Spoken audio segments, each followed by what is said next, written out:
Hey everybody, it's Gene Marks and welcome to this week's episode of the Paychex Thrive Week in Review. This is where we take a few items from the news and we discuss them because they impact your small business and mine. And hey, before we get started, as you and I both know, managing your team does not have to be complicated, right? I mean, from hiring the right people to getting them onboarded, keeping things running smoothly, Paychex has the HR tools and support you need to do it all. It's like having an extra set of hands when you really need it. Curious? Visit paychex.com. Go to paychex.com/meet Paychex. That's paychex.com/meet Paychex. Okay, let's get to the news.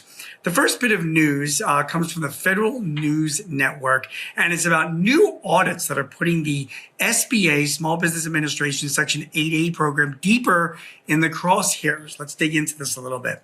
The U.S. Small Business Administration's 47-year-old Section 8A Small Business Contracting Program is under intense scrutiny from multiple fronts.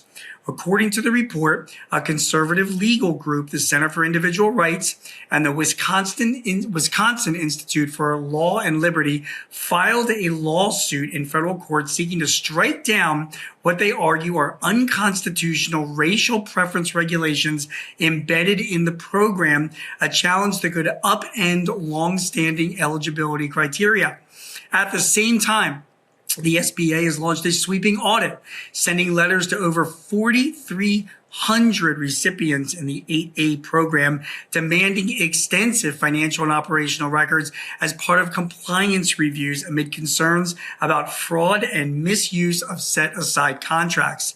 Senator Joni Ernst urged federal agencies to pause Section 8A sole source awards until the audit concludes, citing cases of bribery and allegations of improper pass-through contracts.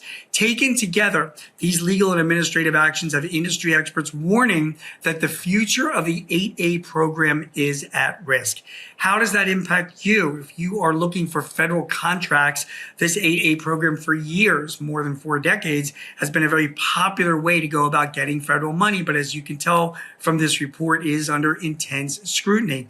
It has not been ended, but just be aware that you want to have all of your T's crossed and I's dotted if you were to apply for this program. You probably want to hire an expert, an attorney, or somebody very familiar with the program to guide you through the process and make sure that you're not going to get flagged for any type of misuse or problems. So, Section 8A program, for those looking for federal contracting contracts, if you're a small business, definitely under scrutiny. Be very careful. And if you are under that program already, again, make sure your records are in order.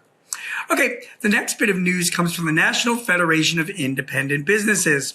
Small business hiring challenges persist, they reported as part of their NFIB latest jobs report. In November 2025, 33% of small business owners reported job openings that they could not fill, slightly up from the prior month and well above the long-term historical average of 24%. A majority of owners, 56%, were hiring or trying to hire, but half of those owners reported few or no qualified applicants for the positions they sought to fill. Skilled positions remain harder to staff than unskilled ones, with 26% of owners seeking skilled workers and 12% looking for unskilled workers.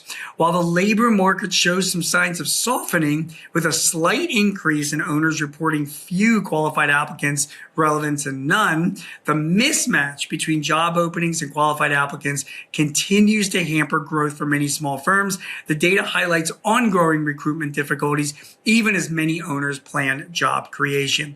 The takeaway for this is that despite all the news that we hear about lost jobs and lots of layoffs among corporations and the softening job market, according to the NFIB, small business owners are struggling to find skilled and qualified applicants for the jobs that they are offering.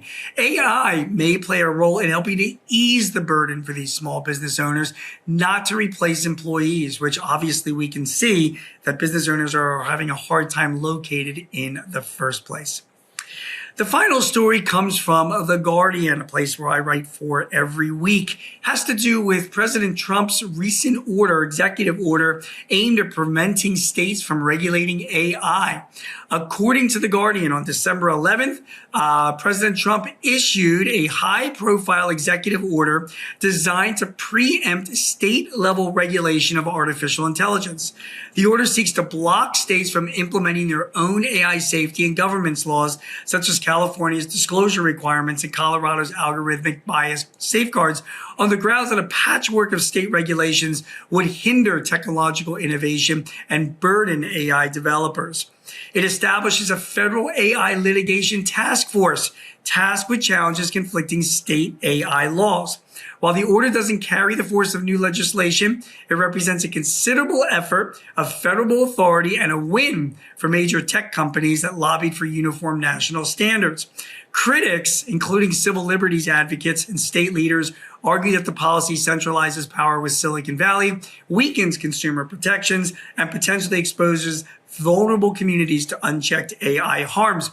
Supporters frame it as essential for U.S. competitiveness in the global AI race. Now, first of all, let me tell you that there's no winners or losers here. There's no right or wrong in this debate. There are good arguments on both sides. Should you let states regulate? Should it be a federal government thing?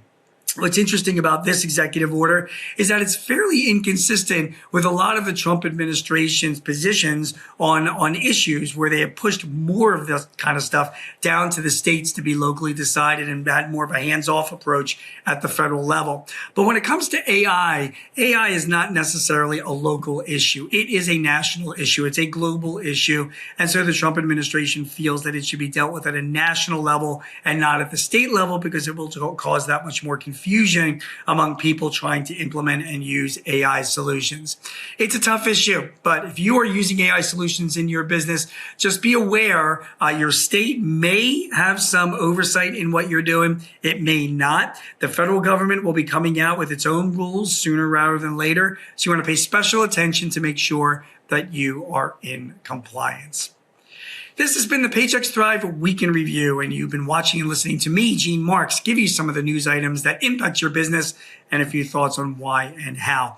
If you need any advice or tips or help in running your business, sign up for our Paychex Thrive newsletter. Go to paychex.com/thrive. You can sign up and get some help for running your business and also links to prior episodes of this podcast. Thanks so much for watching, everybody. We will see you again next time. Take care. Do you have a topic or a guest that you would like to hear on Thrive? Please let us know. Visit payx.me/Thrive topics and send us your ideas or matters of interest. Also, if your business is looking to simplify your HR, payroll, benefits, or insurance services, see how Paychex can help. Visit the resource hub at paychex.com/works. That's WORX. Paychex can help manage those complexities while you focus on all the ways you want your business to thrive. I'm your host, Gene Marks, and thanks for joining us. This podcast is property of Paychex Incorporated 2025, all rights reserved.